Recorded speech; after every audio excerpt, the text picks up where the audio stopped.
Promises, promises. The broken word of Barack Obama. The broadcast begins in 10 seconds.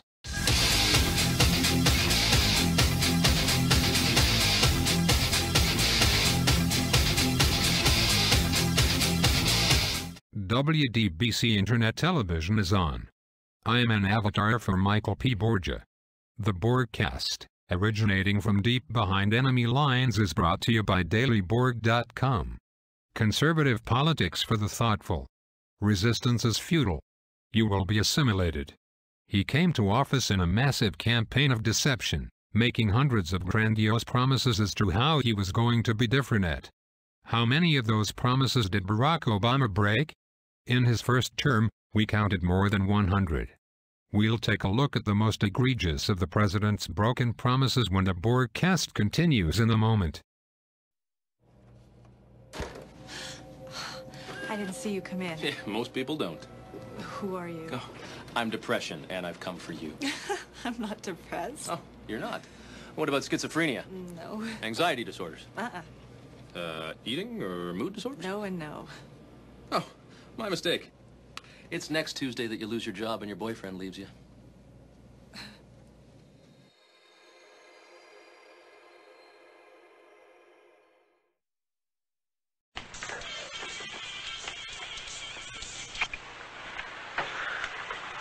It's yours? No, My mother said she found it in your closet. I don't know. One of the guys must have... Must have what? Look, Dad, it's not... Where did you get it? Dad, Answer me. Who taught you how to do this stuff? You, all right? I learned it by watching you. Parents who use drugs have children who use drugs. Politicians and broken promises are just about synonymous with each other. But few have broken their word with such style or with such self-righteousness than Barack Obama. From promises about excellence in administration, to openness in government, to frugality in spending, one by one his campaign promises have become as valueless as his fiscal policies have rendered the dollar. Here with me to review some of the president's worst violations of his own good word is Kristen Jones. Michael, thank you. Not long after Barack Obama won the Democratic nomination with a series of backroom deals to secure the final delegates he could not win at the ballot box, Obama made a promise that had a shelf life of about a week. He promised that he would accept federal matching funds for the general election campaign of his Republican opponent, Senator John McCain. That would have limited Obama to spending only all the federal funds. When McCain announced he would accept the funds, Obama immediately broke his word. He raised more than $500 million in funds, most of which we have no idea of where it came from. It could have come from illegal bundles. It could have come from the foreign sources he famously decried in his infamous 2010 State of the Union. During that same campaign, during his third debate with Senator McCain, Obama promised that if his stimulus and budget plans were enacted, his spending plans would amount to a net budget cut. Within 2 months of taking office, Obama signed on to the largest increase in domestic spending in American history. Under Bush, the federal government consumed somewhere between 18 to 19% of gross domestic product every year. In 2009, that number increased to 27%. It is yet to fall below 23%. In terms of pure dollars, it may be the costliest broken promise in American history. During the transition, Barack Obama swore his administration would be a lobbyist-free zone. No person who had been a lobby to federal department would be allowed to work for that department under Obama. He signed an executive order to create that policy on his first full day in office. 4 days later, he signed the waiver to that policy, so that one William Lynn, a defense lobbyist for Raytheon, could be named a deputy defense secretary. What was most remarkable about this was the remarkably forgetful attitude the president and his press team adopted towards this promise, as though it never even happened. Remember when Obama promised that no family earning less than $250,000 per year would see their taxes rise 1 dime? That promise died a hard death when Bill H.R. 2 reached the president's desk. The bill, primarily a reauthorization of the Children's Health Insurance Program, contained a massive increase in the federal cigarette tax. This sin tax disproportionately raises money from the poor, who smoke in far greater proportion to the general population. Few other than Daley Borg confronted the president about this. But plenty of people did this year when 2/3 of Americans saw their taxes rise, even though the president again pledged that he would protect any American earning less than $250,000 per year. Either there are a lot of wealthy people out there, including most of us, or the president again broke his word. It's amazing that this president can promise so many people so many things. And not only that he will enact their agenda, but that their agenda will be at the top of his legislative agenda.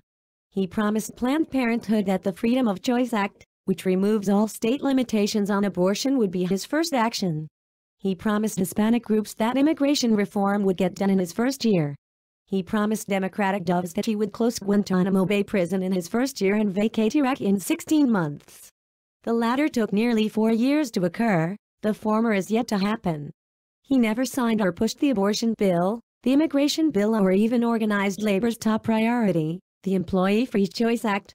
Card check was never voted on in either House of Congress. Perhaps Obama's grandest crime is his stimulus package. It created more than $1.2 trillion in debt. Obama promised in exchange for that the unemployment rate would fall to only 7% within 2 years of its enactment. The unemployment rate has in fact never fallen to 7%. In fact, it's never fallen below 7.5%. It's been above 8% for almost all of Obama's first term. His average unemployment rate for 4 years and 2 months in office is 3 full points higher than that of his last 2 predecessors. Growth remains stagnant. For the past 3 years, growth has run at 2.4%, 1.8% and 2.2%, with growth having come essentially to a stop in the last quarter of 2012. Then there's the president's healthcare bill, about which he made 2 huge promises. First, he promised that the bill would at worst be deficit neutral. But we now know that Obamacare will add immense amounts of new debt, and the debt projections go higher every year. Secondly, he promised the bill would be written in the open sunshine, with hearings broadcast on C-SPAN. But in fact, the Patient Protection and Affordable Care Act was written exclusively by the Democratic Senate caucus and in total secrecy, behind a locked door. Finally, he promised that he would not force Americans to buy insurance if they did not want it. He even ridiculed Hillary Clinton for proposing exactly that in 1993. But that is exactly what he signed in the end. The list goes on and on. He promised to limit executive power, but has written more executive orders than any president in history. He promised competency at FEMA after Katrina. Sandy blew away that promise. He promised to enforce pay-go budget rules. But he can't even deliver a budget on time. He promised liberals a windfall profits tax on energy companies. None was ever voted on. He promised to keep Americans in space on American spacecraft, then he grounded the space shuttles. And it goes on and on. The word of Barack Obama. It's worth about the papers it's read from. We'll be back with news of Republicans winning a rare legislative victory in Delaware. That update and closing thoughts in a moment. Patty, let me be honest with you. Won't filing for Social Security benefits online be confusing? George, it's simple and easy, and you can do it in your pajamas from the comfort of your own home. Oh my. You've navigated through asteroid belts, right? Oh sure, plenty of times. Well, compared to that, navigating socialsecurity.gov is a snap. Really? It's so easy. Even Kirk could do it. What if I didn't come from a famous family? What if I didn't have all their support?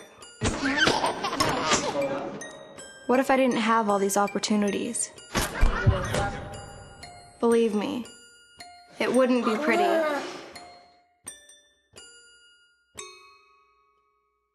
Pause before you play. Democrats in Delaware appear to have finally found out the limits of how far people are willing to be pushed. Democrat included a provision in their assault weapons ban requiring people to register their weapons. That not only united the entire Republican caucus against the bill, but split off enough Democrats to ensure its defeat.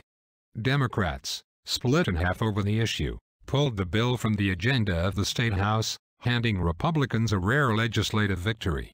Representative Darrell Scott, Its sponsor cited the reason for its withdrawal as being it was filed in error.